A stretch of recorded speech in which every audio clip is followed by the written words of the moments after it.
안녕하세요. 결혼 2년 차에 결국 이혼을 하게 되었던 제 사연을 말씀드리겠습니다. 일단 이런 비슷한 일들로 며느리 못 쫓아내고 아내를 괴롭힌다는 얘기 많이 들었는데요. 전 차라리 올감이라는 영화를 보면서 처음부터 그렇게 아들과 헤어져 주길 바라는 뜻을 대놓고 신호탄을 보내는 시어머니를 만났더라면 그나마 더 다행이지 않았을까 생각했었습니다. 어느 한쪽이 아니라 거부를 해도 그런 비정상적인 관계는 손뼉도 마주쳐야 소리가 난다는 말이 딱인 걸 다 하니까 말이죠. 애초부터 그런 관계를 알았더라면 제가 겪은 2년이라는 결혼 생활은 이틀도 안 갔을 겁니다.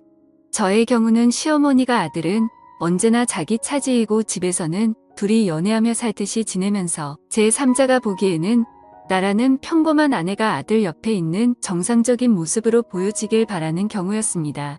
하여 시어머니가 대놓고 괴롭히진 않고 어디에선 누웠다 저기에선 조였다 헷갈리고 은근히 숨통을 조이게 하는 방식으로 어딘가 숨어서 조종하며 괴롭히는 듯한 그런 느낌을 2년간 받았습니다. 전 남편과 저는 의약제품 회사에서 사내 연애 커플로 2년을 만나며 결혼했습니다. 전 남편이 외동 아들로 홀어머니 모시고 산다는 것은 이미 알고 있었고요. 그의 친누나가 있었는데 결혼해서 분가하며 산다고 했고 연애할 때부터 은근히 누나 얘기를 꺼내면 안색이 안 좋아지거나 말을 돌리고 무조건 따로 산다고 모르는 식의 자세를 보였습니다. 오늘 관계가 별로 좋진 않구나 대수롭지 않게 생각했었고요. 저는 친남동생 한 명과 부모님 두 분 다 계셨고 서로 아무 문제 없고 양쪽 집안에서도 연애하며 몇 차례 식사 자리도 갖고 결혼하는 것을 당연한 것으로 여겼기 때문에 별탈 없이 결혼을 할 수 있었습니다. 상견례 자리에서 못 본 전 남편의 친누나가 결혼식에서도 보이질 않았다는 것 빼면 그 어떠한 의심도 안 될 행복한 결혼이었습니다. 처음부터 전 남편의 홀어머니를 모시고 살 생각을 갖고 있었고 결혼하자마자 남편 집에 들어가 살았습니다. 들어간 지 일주일 정도 됐을 때인가 시어머니가 기특하다며 낯선 환경에 적응도 잘하고 함께 이렇게 행복하게 살았으면 좋겠다고 말씀하시길래 어머님도 이대로 쭉 건강하셔서 오래오래 저희 효도 많이 받고 사세요. 이렇게 말씀드렸더니 갑자기 정색하시면서 이러시는 겁니다. 아직 70살, 80살 먹은 병든 노인네도 아니고 건강에 이상 없고 나 정도면 당연히 건강한 거지 그걸 왜 꼭 그렇게 되지 않길 바라듯이 말로 강조를 하냐 그리고 시어머니 앞에서 저희란 말을 어떻게 쓸 수 있냐 저희라는 말을 쓸 수 있는 더 깊은 관계는 당연히 나이지 않겠냐 그리고 효도란 말하지 마라 듣기 하나도 안 좋다. 나도 지금 한참 활동할 수 있는 나이의 아들과 함께 여기저기 다니며 나도 아들에게 무언가를 해줄 수 있는 능력이 되는데 너가 뭐 얼마나 잘나고 능력 있다고 나한테 효도란 말을 짓거리냐 이렇게 말씀하시는 겁니다. 눈 하나 깜빡이지 않고 얼굴을 들이대시며 속사포 같은 말을 하니까 저는 그냥 벙찐 채로 듣고만 있다가 울먹이는 목소리로 죄송하다고 하고 깜짝 놀라 방 안으로 들어갔던 기억이 납니다. 그 후로 결혼 생활이 하루 이틀 지속되면서 저는 그 집안의 병풍 같다는 느낌을 뼈저리게 받아야 했습니다. 그 집에서는 신문을 2가지를 시켜봤는데 셋이 모여있을 때 밥 먹을 건 다 먹고 딱히 할 일은 없고 할 때 제가 과일을 깎아 내려놓고 시어머니와 전남편이 각각 신문을 보고 있으면 저는 전남편 옆에 앉아 전남편이 보고 있는 신문을 몸을 좀 가까이 대며 함께 보았습니다. 그럼 시어머니께서 곧바로 우리가 보고 있는 신문을 탁 치시면서 신문을 2개만 시키니까 새아기가 좀 그렇겠다. 아들 이쪽으로 오고 새아기는 너가 보던 신문 보라고 해 라고 하면 남편은 절 보지도 않고 신문을 저에게 건네주고 시어머니와 1인용 소파에 둘이 끼고 앉아 함께 신문을 봅니다. 그러다가 시어머니가 다리를 꼬아 위쪽에 들린 맨다리를 반바지를 입은 남편 존바리에 비비며 안겨있는 식으로 신문을 보는 것입니다.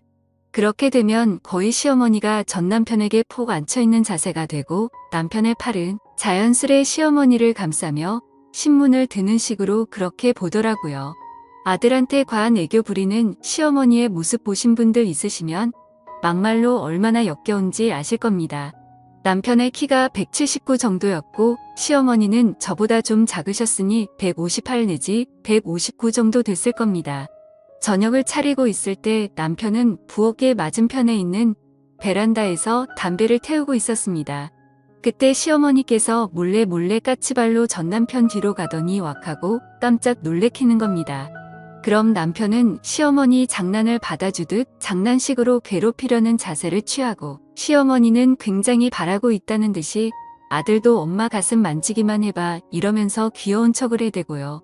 그럼 남편은 그 말 듣고 시어머니를 잡고 가슴팍으로 머리를 막 들이밀면서 장난을 치더라고요. 그때 제가 부엌에서 고개 돌려보고 있으니까 시어머니가 저를 힐끔 보시면서 전 남편한테 하지 말란 식으로 얘기하며 은근슬쩍 저를 약올리려고 하는 듯이 행동을 하더라고요.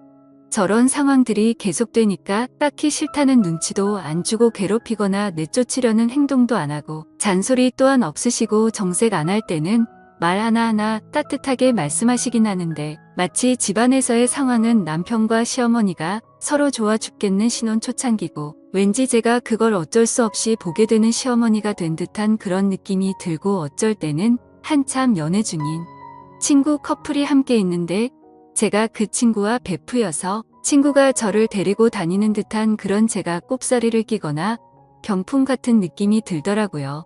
뭐 딱히 남편이 밖으로 돌지 않는 이상 집에 함께 있을 시간도 많고 신혼초도 즐길 여유도 있는데 말로 설명하지 못하겠지만 시어머니가 정말 자연스럽게 남편과 함께하며 신혼이란 시간을 즐길 틈을 주지 않은 채 제가 겉돌고 병풍같이 되고 아들과의 연애는 즐기며 아들 옆에는 저라는 일꾼을 두어서 살림은 잘 돌아가게 만들어두고 그런 상황들이 자연스럽게 흘러가도록 주장하는 느낌이 계속 들었습니다.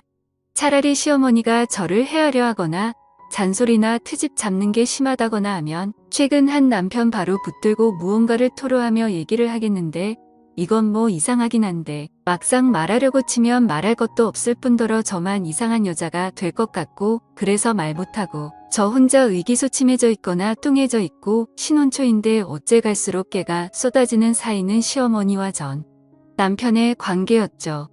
셋이서 어디를 놀러 갈 때에도 시어머니께서 웃으시며 손을 내밉니다.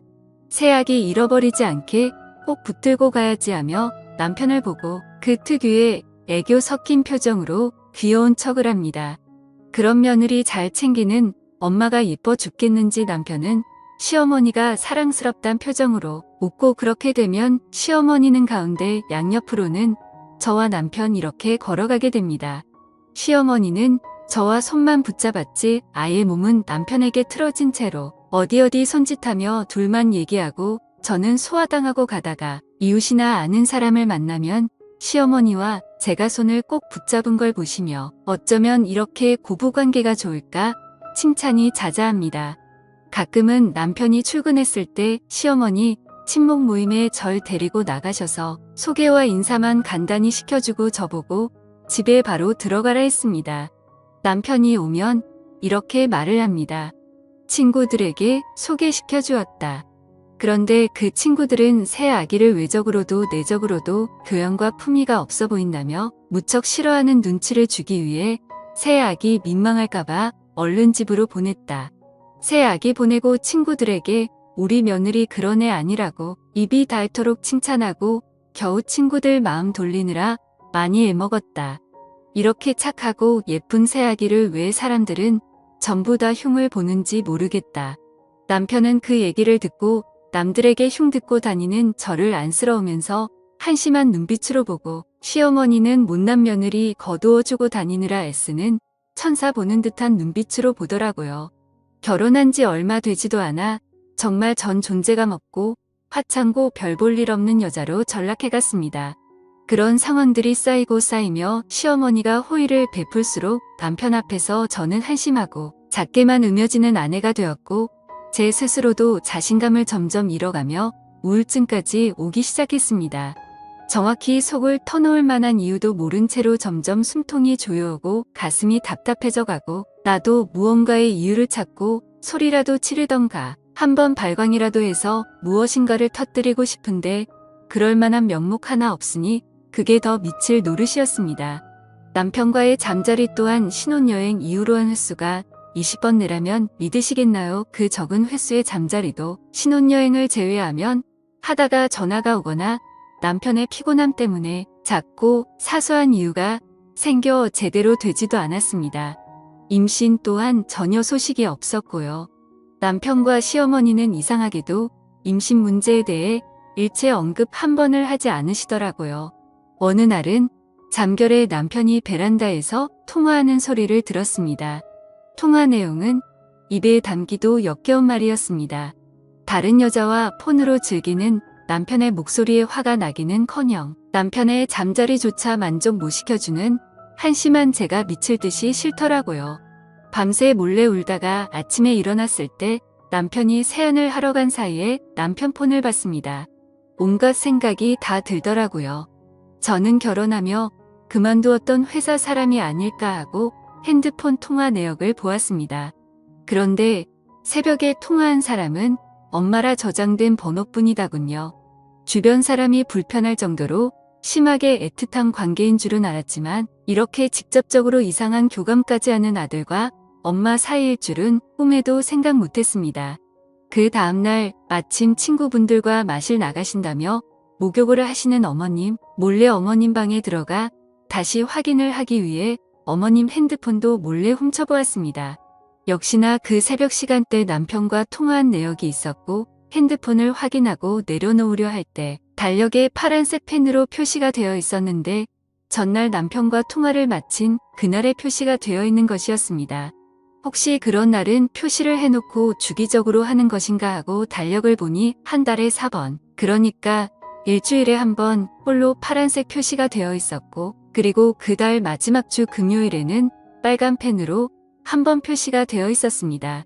며칠인지 정확히 기억을 해두고 왠지 직감적으로 전 남편과 시어머니 관계에 관련된 일이 분명할 것이라 확신하며 기다렸습니다.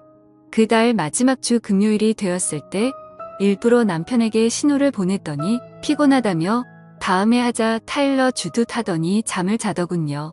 산송장처럼 움직이지도 않고 눈 감은 채 정신은 말짱한 채로 깨어 있었습니다.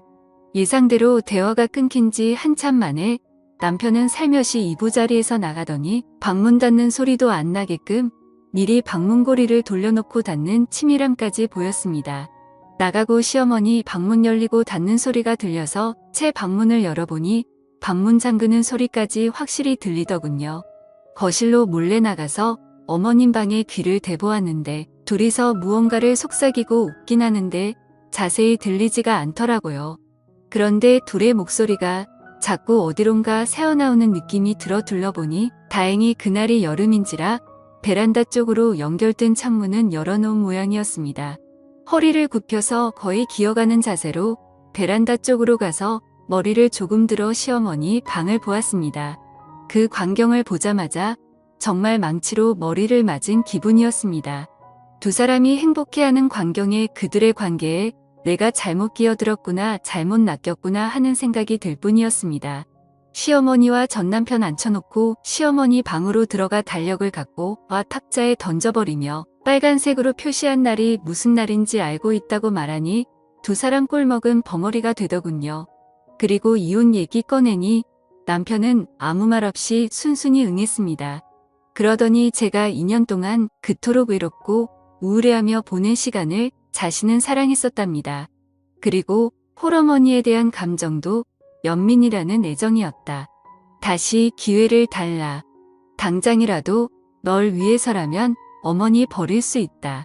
그런 말들을 받아줄 생각은 추후에도 없었지만 그래도 그런 말로 2년 일한 시간 보상받고 떠나고 싶었는데 정말 너무나 태연하게 이미 예정하고 있던 일이란 듯이 이혼을 처리해 나가니 그동안 내가 이 집안의 투명 인간이나 병풍쯤으로 생각됐던 게 내가 맞게 생각한 거였구나 확실히 깨닫게 되라고요. 이혼을 한 뒤 얼마 지나지 않아 전남편의 누나라는 분을 만나게 되었습니다. 아예 전남편과 시어머니와 연을 끊고 사는 이유가 그들의 관계를 알기 때문이라고 확신하고 빨간색으로 표시되었던 그날 제가 본 것을 설명드리니 역시나 담담하게 응하시더군요. 전남편의 아버지 되시는 분이 남편이 3살 되던 해쯤에 병증으로 돌아가셨는데 돌아가신 것도 충격이거니와 장례식에서 남편 아버님께서 바람폈던 여자의 존재를 시어머님이 알게 되었고 남편이 죽었다는 충격과 동시에 그 배신감이 아들에 대한 집착과 사랑 그리고 남편의 애정 결핍이 모두 아들에게 쏟아진 것 같다고 말을 들었습니다. 정말 말도 안 되는 걸로 들리겠지만 이혼 변호사분은 이런 사례도 가끔씩 있다고 하더군요. 시어머니와 아들의 부적절한 관계를 경험해 본 여자들은 이런 기억이 얼마나 수치스럽고 상처가 되는지 공감할 겁니다. 저도 속에 담아두고 꺼내 보이지 않았던 기억들, 이렇게 비슷한 상처를 안고 있는 분들에게 털어놓을 수 있게 되어 다행이라 생각됩니다. 감사합니다.